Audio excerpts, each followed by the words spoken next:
Welcome to today's Explainer. We're jumping right into a totally crucial piece of the AP cybersecurity framework today, and that is suspicious website logins. Look, we all have digital lives, and protecting them is absolutely paramount. But how do you actually know if someone is trying to kick down your digital front door? Well, that's exactly what we're going to unpack today. We'll look at how attackers actually operate, and much more importantly, how you can stop them in their tracks. So I want you to imagine for just a second that you open up one of your most important online accounts. Right away, you notice something is just off.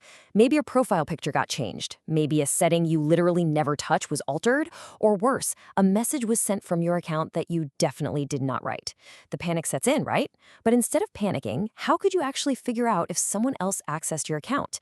Today, we're going to empower you to spot those digital footprints. Here's our quick roadmap for your cybersecurity detective training today. We're hitting the threat, spotting warning signs, why passwords fail, building defenses, and finally, the investigation. Let's get into it. Section 1, the threat. What are we protecting? Before we can start catching the bad guys, we really need to understand how the system works at a baseline level. It all comes down to one fundamental concept: authentication. Authentication is simply the process of proving you are really the person you claim to be when you try to access an account. Think about your username and password. Your username tells the system who you claim to be, but your password? That's what actually proves it. The massive problem here is that if someone else figures out or guesses your password, the computer system is literally just going to think that person is you. So weak authentication is a massive, massive security risk. And that brings us right to the actual threat we're talking about today: an online password attack. This happens when an adversary attempts to log in by actively guessing passwords. Notice the word online here. This means the attacker is interacting directly with the real live login system. They're sitting there, well, actually, it's way more likely their automated tools are sitting there, just plugging in common passwords, predictable patterns, or credentials that have already been stolen in previous data breaches. They just keep hammering away until they either get in or the system locks them out. Section 2, spotting warning signs. So if attackers are interacting with the live system, they're going to leave a trail.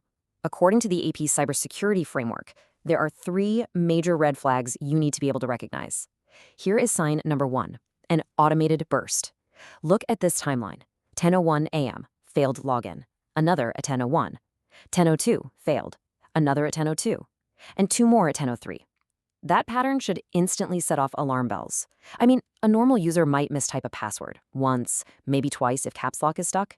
But this many failed attempts in a tiny window of time, that strongly indicates that a person, or an automated script, is just repeatedly firing possible passwords at the account. Sign number 2 is login attempts at unusual times. Imagine you normally use your school account between 8 a.m. and 4 p.m. Suddenly, the system logs an attempt at 3:20 in the morning. Now, is a 3:20 a.m. login absolute proof of a cyber attack? No, maybe you couldn't sleep and decided to check some grades. But it is highly unusual. You see, cybersecurity is largely about recognizing patterns. We establish what normal activity looks like, and then we flag activity that breaks that pattern. An unusual login time is a classic piece of evidence. And here's sign number 3, login attempts from unknown devices. Say you always log in from your personal laptop and your smartphone. Then your account records a login from a device you've literally never seen in your life. Again, not automatic proof of a breach. Maybe you borrowed a friend's tablet for a minute, but it is super suspicious. So the crucial takeaway here is this: when you combine an unknown device with an unusual time or a string of failed logins, that activity becomes incredibly concerning. If you see those 3 things together, you should absolutely suspect a password attack. Section 3, why passwords fail. Okay, we know how attackers operate. But why is it so easy for them? Well, human nature. Take a predictable password. Someone might use their dog's name, their graduation year, and slap an exclamation point at the very end. To a human, Rover 2024 looks pretty complicated, right? But to an attacker's computer, it can guess a password like that in literally less than a single second. Attackers know we use these exact patterns. Contrast that with the AP standard: long, random, unique. Randomness completely strips away the predictable structure that attackers rely on. The longer and more random a password is, the more possibilities an attacker's computer has to grind through, making it vastly more secure. The reason those predictable passwords fail so miserably is because of publicly available information. Things like birthdays, anniversaries, pet names, family names. Attackers actively target this data. They will scrape your social media and use this personal info to create what the AFP framework calls a dictionary. Now, this isn't Webster's dictionary. It's a highly personalized collection of possible passwords the attacker believes you specifically might use. They feed that custom dictionary into an automated tool and it just starts guessing. This is exactly why the information you share publicly can create a massive, massive security risk. Section 4. Building stronger defenses. Let's pivot from thinking like an attacker to thinking like a defender. Remember our golden rule: long, random, and unique. But you're probably wondering, how on earth am I supposed to memorize a long, random, unique password for the dozens of accounts I have? Well, the AP framework identifies the perfect solution: password managers. A password manager does all the heavy lifting for you. It generates incredibly strong, random passwords and securely stores them, so you don't have to memorize a single thing. Another really great option is a phrase password. Instead of a single word, you use multiple words or a long, unique phrase. It's way easier for you to remember, but still entirely unpredictable to an attacker's automated dictionary tool. But hey, what if your password is stolen in a breach anyway? That's where multi-factor authentication, or MFA, comes in. Because honestly, even a strong password can sometimes get stolen. MFA fixes this by requiring additional proof of identity.